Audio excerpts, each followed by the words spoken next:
أشهد أن سيدنا وحبيبنا وشفيعنا وكريمنا ورحيمنا ومحترمنا رحمتنا رحمة للعالمين محمدا عبده ورسوله أرسله بالحق بشيرا ونذيرا وداعيا إليه بإذنه وسراجا منيرا صلى الله تبارك وتعالى عليه وعلى آله وصحبه وأهل بيته وأتباعه وذرياته وأزواجه ومحبيه وأشياعه قدر حسنه وجماله وأنواره وكمال إحسانه وبارك وسلم تسليما كثيرا كثيرا. أما بعد فأعوذ بالله من الشيطان الرجيم. بسم الله الرحمن الرحيم.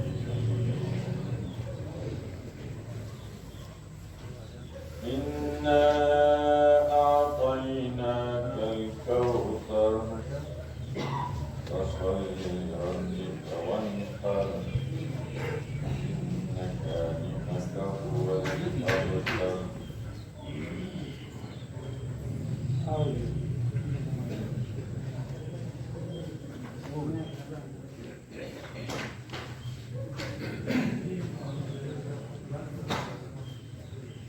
وقال سبحانه وتعالى في شان حبيبه: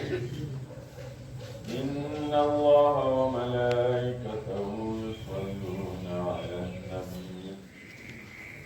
يا أيها الذين آمنوا صلوا عليه وسلموا تسليما. اللهم صل وسلم وبارك على سيدنا ومولانا محمد وعلى آل سيدنا ومولانا محمد صلاة تكون لك رضا وله جزاء ولحقه فداء. وأعطه الوسيلة والفضيلة والمقام المحمود الذي وعدته، واجزه عنا ما هو أهله، واجزه عنا أفضل ما جازيت نبيا عن قومه ورسولا عن أمته. وصل على جميع إخوانه من النبيين والصالحين يا أرحم الراحمين. مولاي صل وسلم دائما أبدا على حبيبك خير الخلق كلهم. هو الحبيب الذي ترجى شفاعته لكل هول من الأهوال مقتحمين. الله جل شانه عظيمة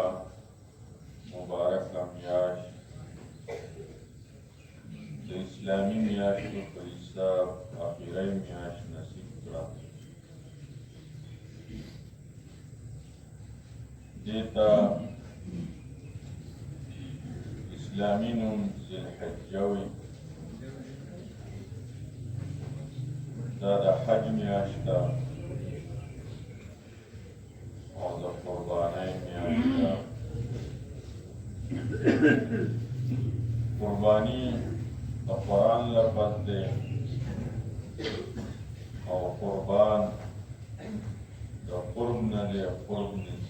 ته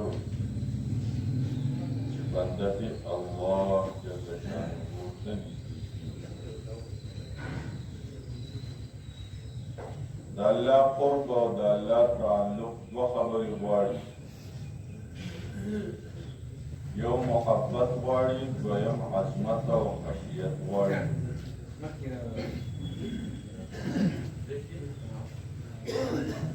من احب شيئا اکثر ذکره د چا چې د چا سره محبتي نو د هغه ذکر ډېر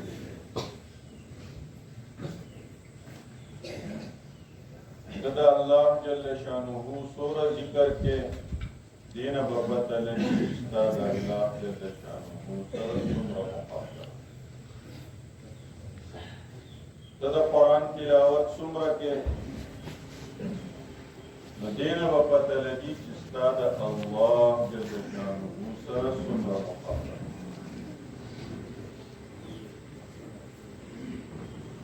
بل حدیث کی راځي حب الشيء يعمي ويسم محبت د یو شي سره چې پیدا شي نو سړی ړندي او سړی کڼي د چا د خبرو سره څه پروا نه د چا د ملامتي سره څه پروا نه بل څه نه او نه بل څه اوري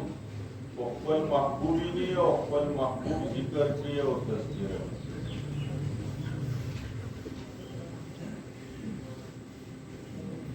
محبت کی امتحان راځي لکه ابراهیم علیه السلام د الله سره محبت کړو نو په هغه باندې امتحانونه ډېر راځي د هغې نه زیات د رسول الله صلی الله علیه وسلم د الله سره محبت کړو نو د ټولو انبیاء کرامو نه زیات امتحانونه نبی پاک صلی اللہ علیہ وسلم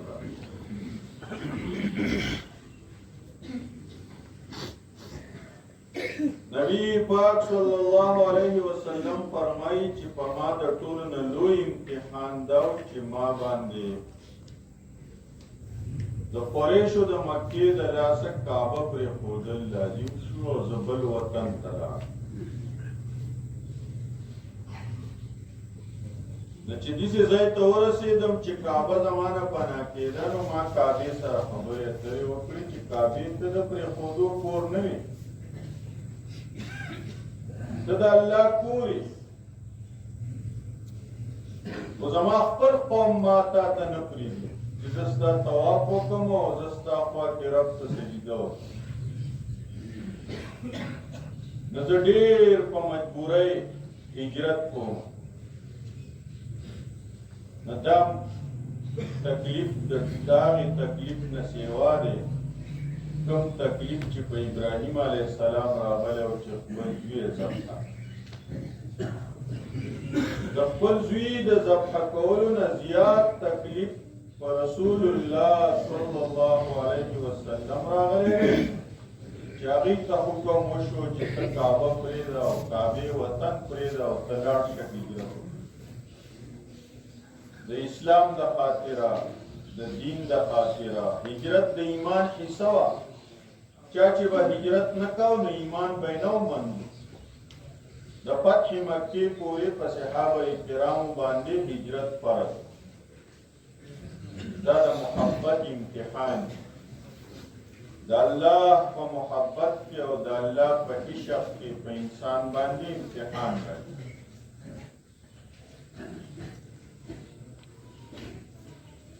نو د محبت نښه څه ده نو محبت نښې دوه دي چا سره چې د مینې د هغه به ذکر ډېر کې تذکره به یې ډېره کې یادۍ به یې ډېر باره خبره کې به هغه یادۍ نو ستا د الله جل شانه سره څومره مینه ده ته الله څومره یادۍ زمونږ بزرګانو کې یو بزرګ تېر شوی دی کوم چې زمونږ د نیکه شاګردو زمونږ د والد صاحب استادو بازارګي مولوي صاحب به ورته وي فتاوا دودیه چې لیکلي وه د هغې پلار د هغې استاد شیخ الهند صاحب و کوم چې د مالټې په جیل کې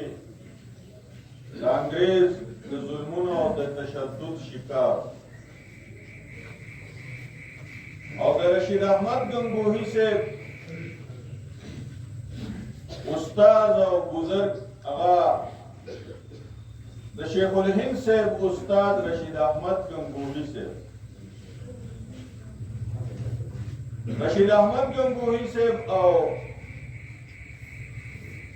قاسم نانوتوی صاحب دا د یو سبق ملګري قاسم نانوتوی صاحب د دیوبند بنیاد کېښودو او رشید احمد گنگوهی صاحب په خپل کلي ګنګوه کې د خانقاه د ذکر او د الا الله د زرګونو مرکز مقرر قاسم نانوتوی صاحب عمر لګو هغې ډېر زر وفات شو دنیا نه لاړه نو چې کله په دارالعلوم دیوبند کې به آخري کال راورسېد د طالبانو نو دارالعلوم دیوبند به خوشی شو څه ایکه دوکه لس دولس طالبان به پاتې شو آخري کال سبق ویلو ته نورو ټولو به بسترې ونغښتې چېرته ځئ رشید احمد گنگوهی صاحب خانقاه ته مرکز ته ځو هلته به دوره دوره حدیث کتابونه ډېر ګران کار دی ډېر ګران دي په 4 کسه او په 15 کسه په 6 کسه نن موږ په خوارو رسو نو دا به رشید احمد گنگوهی صاحب په یو سر ویل په یوازې به یې دا ټول ویل او د الا الله او د لا اله الا الله د زرګونو اواز به مو راته ذکر به هم ډېر کا او مریدان به ورسره مو نو چې کله بوډا شو ضعیف شو کمزوري شو نو چا ترې تپوس وکړو چې ستاسو د ذکر ډېره چرچه وه اوس کمزوري شوی اوس به ستا وظایفو کې ډېر کمی راغلی دلته د حدیثو ټول کتابونه هغه شان په یو سر لولوئ هغه هم ډېر وخایي بیا به آرام کوئ وجود ته به تکلیف وي بیمار هم ډېر یې بوډاګان شوي هم یې ضعیف العمر هم یې رشید احمد گنگوهی صاحب فرمایي چې آو اوس ذکر چېرته کولی شو اوس هغه اذکار هغه وظایف زمونږ چېرته دي وجود اجازت نه راکړي صحای سته شپږ واړه کتابه لوی لوی د احادیث هم لولو او دې ځای کول عمرۍ کې بیا هم د الله کرم دی د الله سود دی چې وظایف اوس هم زما 1,25,000 پوره دي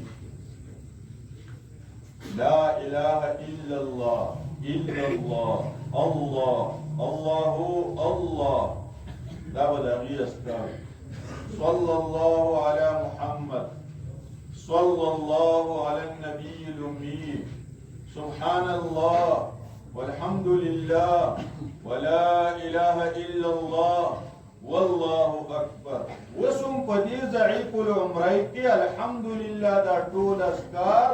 1,25,000 پوره کیږي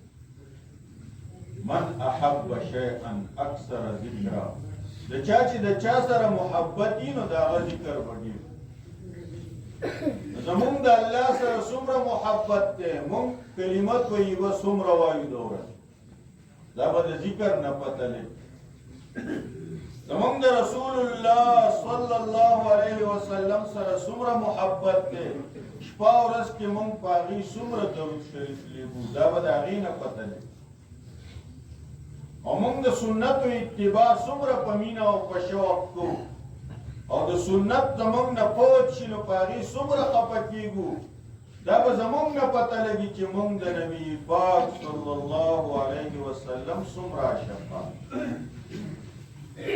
نو دا د محبت زده کولو میاشت ده. حج دا د محبت عبادت دی، د عشق عبادت دی. عقل پکې کار نه کوي. د عقل پخنې چې هغه وایي دا دومره لکه روپۍ سره لګي، بیت الله ته سره ځي، دومره سفر یې سره کوي، طواف چاپېره وشو سره څه دومره کوي. دا دومره پیسې د مهنګایۍ دور دی، دا ملک دیوالیه کېدو والا دی، دا دې له ولې نه ورکوي؟ غریبانان د لوږې مري، دا د غریبانانو له ولې نه ورکوي؟ نو دا د عقل عبادت نه دی، دا د محبت او د عشق عبادت. حب الشیء یعلی ویسم. محبت د شي چې پیدا شي نو سړی بیا ړوند وکړي. د عقل خبرې دې بیا نه لګي. عقل بیا ورستی دی، خپل ګریجویټي او عقل دا د خپل اندیکا او د الله د حکم ادب او احترام سره، محبت سره او عشق سره هغې ته لبیک وایي. نو عرض مې دا چې دا خبره یو حاصلېږي د الله جل شانه محبت سره، او دویم عظمت سره چې د الله لویي څومره زړه کې پرته ده. نو چې څومره ذکر ډېر وکړي، څومره د الله جل شانه یاد ډېر وکړي، دومره به د الله جل شانه لویي او عظمت دا به زړه کې وي. آزاد خیالي به نه وي. نن قوم ډېر آزاد خیاله دی. نن د قوم خپلې خبرې ځان ته ډېرې ښکلې رنګینې ښکاري، او دا د فتنو وخت دی. وایي دجال چې راښکاره شي او څوک خبر شي چې دجال راغلی دی، نو ډېر کسان به پې لعنت لیږي چې په ده دې لعنتي دی راښکاره شي. زه چې لاړ شي چې ننداره یې وکړو نوم به پې لعنت لیږي، او د لعنت باوجود چې نندارې له لاړ شي نو د دجال مریدان شوي او دجال پسې به روان. نو مونږ هم هغه خلق یو، مونږ آزاد خیاله یو، او مونږ چې کومه نوې فتنه راځي، کوم نوې ډولکۍ غږېږي، کومه نوې توری غږېږي، نو مونږ پسې منډې وو. او مونږ وایي دا پکې وازمیا، دا وازمیا، هغونه خو وښیي که نه. ورځ تر ورځه مونږ د فتنو شکار کېږو. دا د الله جل شانه عظمت نشته، د الله لویي په زړه کې نشته. نو مونږ داسې آزاد خیاله بې مهاره ژوند تېرو، د ادب او احترام ژوند نشته. نو دا میاشت مونږ له د محبت سبق راکړي چې د الله عاشق شه او د الله محبت خپل کړه. زمونږ د الله سره تعلق د ضابطې او د قانون دی، د محبت نه دی. یو ډاکټر یې هغه په اسپتال کې ډیوټي کوي، نو د وارډ مخې ته ناست دی، بل کلینیک مخې ته ناست دی، سرکاري اوپیډۍ مخې ته ناست دی. مریض راغی، سخت تکلیف دی ورته، خو دی ګړۍ ته وګوري نو دی وایي د سرکار ټایم لا نه دی شو. یا ګړۍ ته وګوري ته خو ناوخته رالې، سرکار ټایم خو اوس ختم دی، زه خو تا د سرکار ټایم کې نشم کتلی. د ده تعلق د خپل حکومت سره او د خپل اسپتال سره د ضابطې او د قانون. په ضابطه کې دی پړ نه دی، په قانون کې دی پړ نه دی، خو د ده د خپل اسپتال سره، د ده د خپل حکومت سره او د ده د انسانیت سره تعلق د ضابطې نه دی پکار، د محبت پکار، او د محبت په میدان کې دی پړ. چې ستا د خپلې پیشې سره محبت وي، ستا د انسانیت سره همدردي وي، ستا د حکومت سره مینه او محبت وي، تا به د ټیم نه مخکې مریض کول او تا به د ټیم نه وروسته مریض کول داسې ماضر یم ناس یم راغی مقله مریض ته تکلیف دی خیر دی که ټیم لا نه دی شروع د ده دا کار و خیر دی که ټیم ختم شوی دی د ده دا کار و کله به وایي دا زما ډیوټي نه ده زه نن په ډیوټۍ نه یم نو ضابطه کې دی نه دی پړ دی په ډیوټۍ نه دی دی په چوټۍ دی او په محبت کې دی پړ دی نو دا یو تعلق د ضابطي او یو تعلق د محبت یو سړي ځان سره نوکر ساتلی و نه لیسټ یې وله ورکړی وي دا په دې ټایم دا کار کوه په دې ټایم دا کار کوه په دې ټایم دا کار نامالي کې چېرته اس ته سورېدو نو سور شوی نه دی تاو شوی دی او په رکاب کې خپان ختې ده د اس روان شوی دی دا مالک پسې راښکل شي نو دا مالک دې نوکر ته اواز کېده که شا به که رامنډه که هغه لیسټ رالي وي چې دې ټایم کې زما دا ډیوټي نه ده نو مالک مري مالک راښکل شي ملا نه یې پټ خېږي او دې لیسټ رالي تا چې ما ته په کم ټایم کمې ډیوټۍ لیکلي هغې کې خو دا نشته نو ضابطه کې خو دی نه دی پړ او په محبت کې او په تعلق کې دی پړ دی نو زمونږ د الله سره تعلق د ضابطې دی د محبت نه دی مون به فرض وکړو سنتونه به وتښتو مانه فرض خو نه دي که نه سنت دي دا اوس زمونږ د الله سره محبت نشته مانځه باندې به سرتور سر ولاړ یو هلکه ولې مونځ کېږي نه سو سبحانه به پرېږدو الله اکبر الحمدلله رب العالمین امامانو کې دا غضب هلکه دا ولې دا څه فرض دي دا څه واجب دي ولې مونږ ونه شو زمونږ د الله سره تعلق د ضابطې دی چې پړه قدر له نه راځي د محبت او د مینې نشته الله په سبحانه خوشحالېږي الله جل شانه په سنتو خوشحالېږي الله جل شانه د پګړۍ سره په مانځه خوشحالېږي الله جل شانه د ټوپۍ سره په مانځه خوشحالېږي محبت نشته چې الله پس خوشحالېږي او د هغې محبت کوشش د سیواګري کار زمونږ سمې نشته زمونږ د نقلو سمې نشته زمونږ د سیواګري پیسې ورکولو سما خو زکات ورکړی دی هلکه ګاونډ کې دې مریض مري ګاونډ کې دې ګاونډي د لوږې مري ته وایې ما زکات ورکړی زمونږ د الله سره او د انسانیت سره د همدردۍ او د محبت تعلق نشته د ضابطې او د قانون تعلق نو مونږ کې چې محبت نه راغلی د ځان سره زمونږ د محبت تعلق دی هلکه څو جوړېږي نو په ځان مړېږي نه په محبت جوړېږي وشماره که نه څو جوړېږي اختر لږې څو راخلي ګړۍ دي څو دي او موبایل یې د سره څو دي چې د ځان سره زمونږ د ضابطې تعلق نه دی لکه دا موبایل څه شی دی دا کوم داسې اسمان راتاویږي چې دا ستا سره نه وي هلکه دوه درې جوړې پوره دي که نه دا شپږ جوړې لس جوړې او شل جوړې یو راته وي څلوېښت جوړې مې دي او دا خو چې زه هره جوړه اغوندم نو دا هم څه سیوا دي او په دې به هم که ما په قرباني راځي نو په ځان څومره مین یو د ځان سره څومره محبت دی بیا راشه بچي سره د بچي سره زمونږ تعلق د ضابطې او د قانون نه وي د محبت بازار کې ګرځو اگر هغه شی غوښتی هم نه خو چې په دوکان کې نظر ولګي لکه دا شی خو مې خپل بچي له وړم هغه غوښتی هم نه دی د هغه ضرورت هم نشته د خپل بچي سره تعلق د ضابطې نه دی او د ښځې سره تعلق د ضابطې نه دی ښځه وایي زه په خپله دوکان ته ځم هله ورشه که نه او پردي نارینه له ورشه چې پایدار دې له پښپو سم کړي هغې سره تعلق د دلتوب دی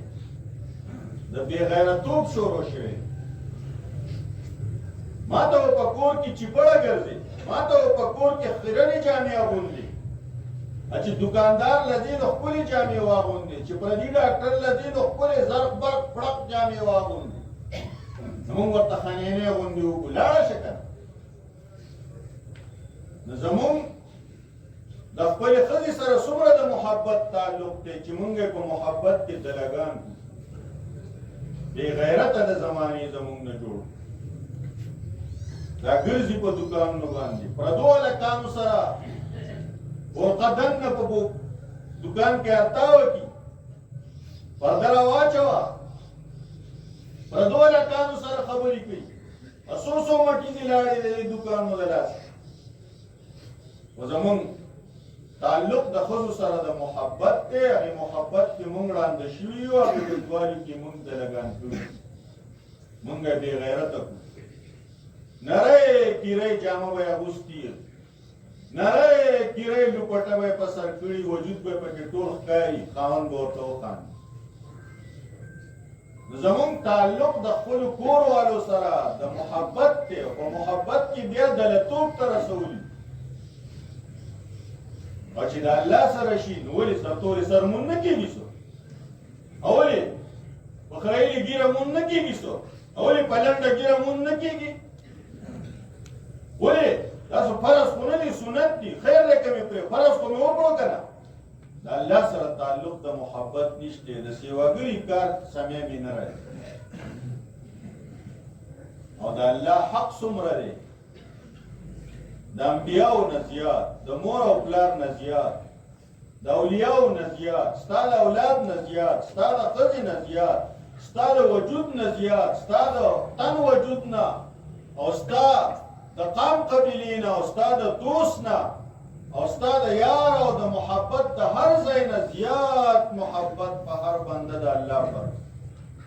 د هغې نه سوچت د سیوا د الله محبت شروع نه دې ته وایي تعلق د محبت چې خپل رب سره تعلق د محبت نصیب شي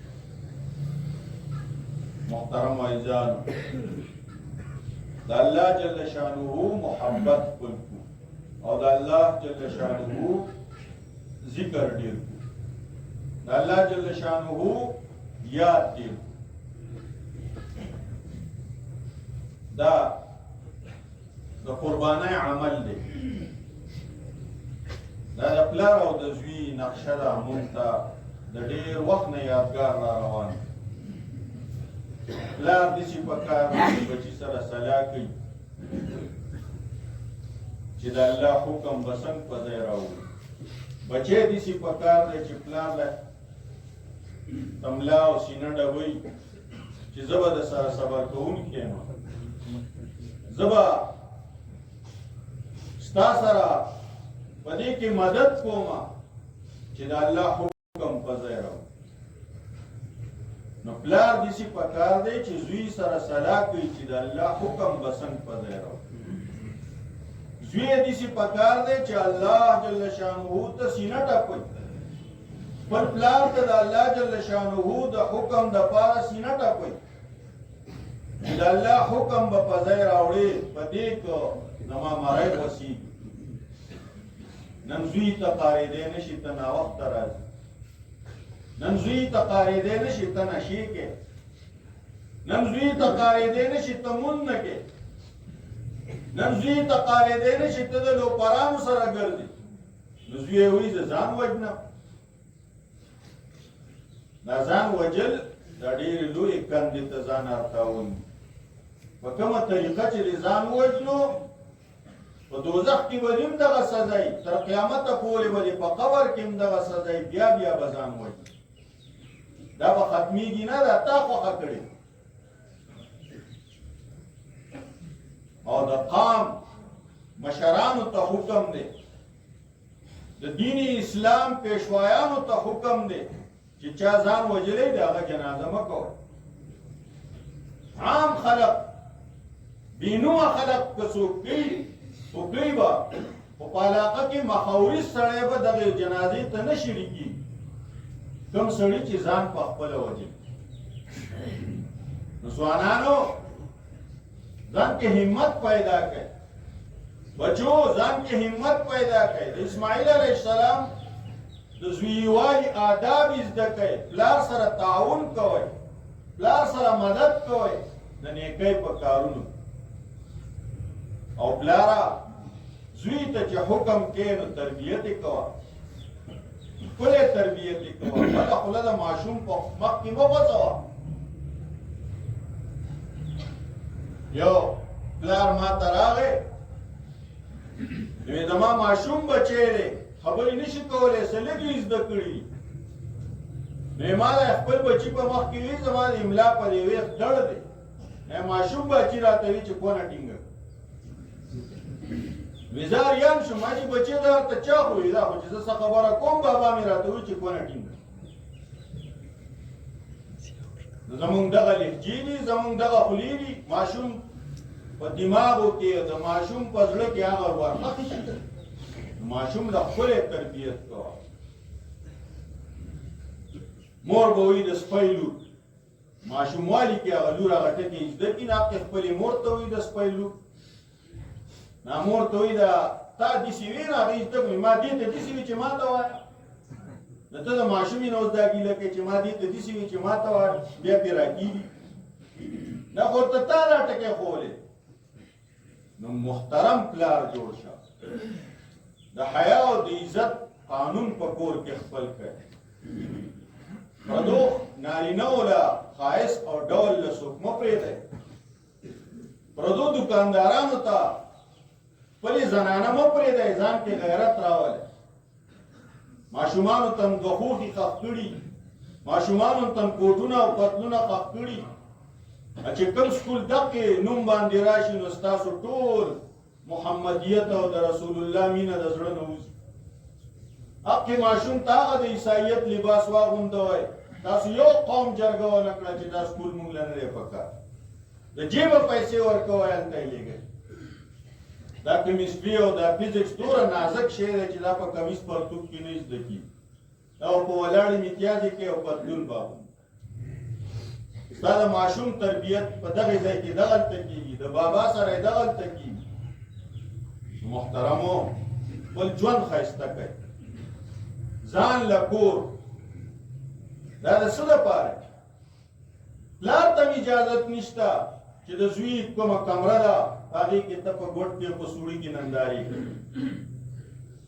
زوی ته م اجازت نشته چې د مور پلار کومه کمره ده هغه په سورو کې هغې ته دننه ګوري او اشارې کوي چې زما د پلار اوده دی او که ویښ دی. دا ناجایز دی. ولې؟ صحابي راغی، نبي علیه السلام ورته وایي چې د مور کمرې ته ځې مخکې اواز کوه، اجازت غواړه، سلام کوه. وي د مور کمرې ته ځم، چې مور مې ده، وي مور دې ده، خو ته دا خوښوې چې خپله مور بربنډه وویني؟ ځان له کمره کې کله به سړی څنګ ناست کي، کله به څنګ ناست کي. نو ځان له کمره کې د نارینه د کشر د مشر دا حق نشته. خیر دی که ته پلار یې، خو د زوی په کمره کې په سوړو کې او په شیشو کې هغه ته کتل دا تا ته حرام. خواښې ګوري چې زما د انګور څه کوي، زما د زوی خو یې زما نه واخیسته. دا داسې ناشکره قوم. اول به جاړي، خدایه تعویضونه به غواړي، ښځه خاوند سم نه دي راغلي، سم نه راځي، راشه تعویضونه ورکړه، جاړي به. او چې کله سم راشي نو دا بدبخته ورته وایي تا خو زما نه زوی یې واخیسته، زما زوی یې خو ستا شو.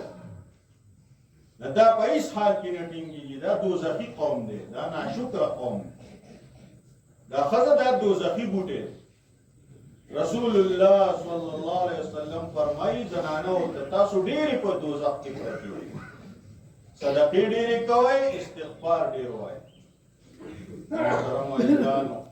د حیا او د عزت ژوند څه ملګري لا ګېټ کې را روان دي. د دې وجې نه خبره ایساروم او 2 بجې وختي شوي دي، موسم هم ښه شوی دی.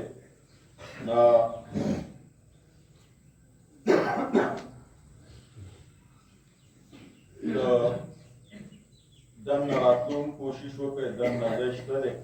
او شاته ملګري ولاړ دي، هغو ته تکلیف دی. کوم ملګري